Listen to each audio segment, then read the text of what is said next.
ধানমন্ডি ৩২ নম্বরের শেখ মুজিবুর রহমানের ভেঙে ফেলা এই পোড়া বাড়িটি একদিন বাংলার তীর্থস্থানে পরিণত হবে ইনশাআল্লাহ। আমি আবারও ধানমন্ডি ৩২-এ যাব। ধানমন্ডি ৩২ নাম্বার বাংলাদেশের স্বাধীনতা আন্দোলনের অন্যতম নেতা শেখ মুজিবুর রহমানের বাড়ি।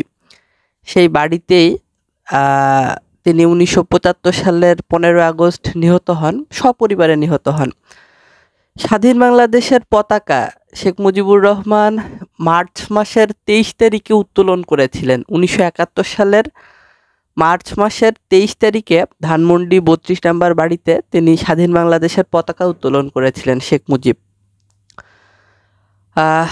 বাংলাদেশের স্বাধীনতা আন্দোলনের অনেক গুরুত্বপূর্ণ ইতিহাসের সাক্ষী ছিল ৩২ নম্বর বাড়ি।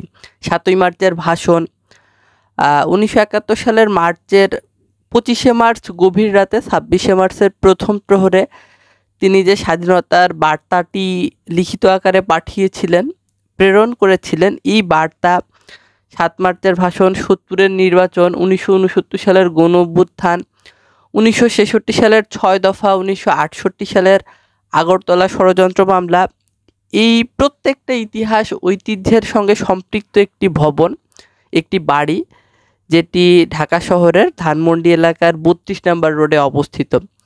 এই বাড়িতে নবম শ্রেণীর একজন ছাত্র গিয়েছিলেন। এই ছাত্রটির নাম নিজন আমিন খান। ময়মনসিংহ জেলার ভালুকায় তার বাড়ি, ভালুকা উপজেলায়।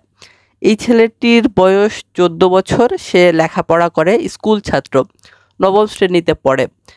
এই ছেলেটি খুব ছোটবেলা থেকেই শেখ মুজিবুর রহমানের প্রতি তার ভালো লাগা কাজ করে, ভালোবাসে, এবং বাংলাদেশের যে স্থানগুলো ঐতিহাসিক এবং খুব বেশি প্রাচীন ঐতিহ্যপূর্ণ, ইতিহাসপূর্ণ, সংস্কৃতিতে প্রাচীন ইতিহাস, ঐতিহ্য, সংস্কৃতিতে ভরপুর, ইতিহাস ঐতিহ্য সমৃদ্ধ যে সকল বিষয়বস্তু আছে সেগুলো সে ভ্রমণ করে।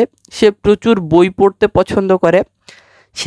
সে এসেছিল ধানমন্ডি ৩২ নম্বর বাড়ির ভেঙে ফেলা বাড়ির, পুড়িয়ে ফেলা বাড়ির 2টা ইট সংগ্রহ করতে।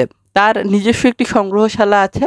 সে এই সংগ্রহশালায় বিভিন্ন ধরনের প্রত্নতাত্ত্বিক উপাদান, ইতিহাসের সঙ্গে সম্পৃক্ত বিভিন্ন বস্তু সে সংগ্রহ করে নিজের সংগ্রহশালায় রাখে। তো শেখ মুজিবের বাড়ির 2টো ইট সংগ্রহ করতে যেয়ে পুলিশ তাকে আটক করে।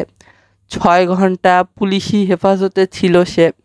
তাকে জিজ্ঞাসাবাদ করে এবং নিজন আমিন খানের, নবম শ্রেণীতে পড়ুয়া স্কুল ছাত্রের মায়ের মুচলেকায় পুলিশ তাকে ছেড়ে দেয়, মুক্ত করে দেয়, এবং পুলিশ তাকে সতর্ক করে বলে যাতে আগামীতে নেক্সট টাইম সে যদি কখনোই আর ধানমন্ডি ৩২ নম্বরে না আসে, যদি আসে তাহলে তাকে আবারও আইন অনুযায়ী তার বিরুদ্ধে ব্যবস্থা নিবে।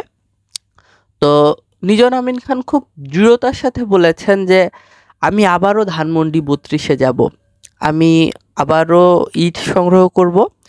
আমি বঙ্গবন্ধুকে খুব ছোটোবেলা থেকেই অনেক বেশি ভালোবাসি, নিজন আমিন খান ভালোবাসেন, এবং তিনি বলেছেন এই ভাঙা বাড়িটি, পুড়িয়ে দেওয়া বাড়িটি কোনো একদিন বাংলার তীর্থস্থানে পরিণত হবে ইনশাআল্লাহ।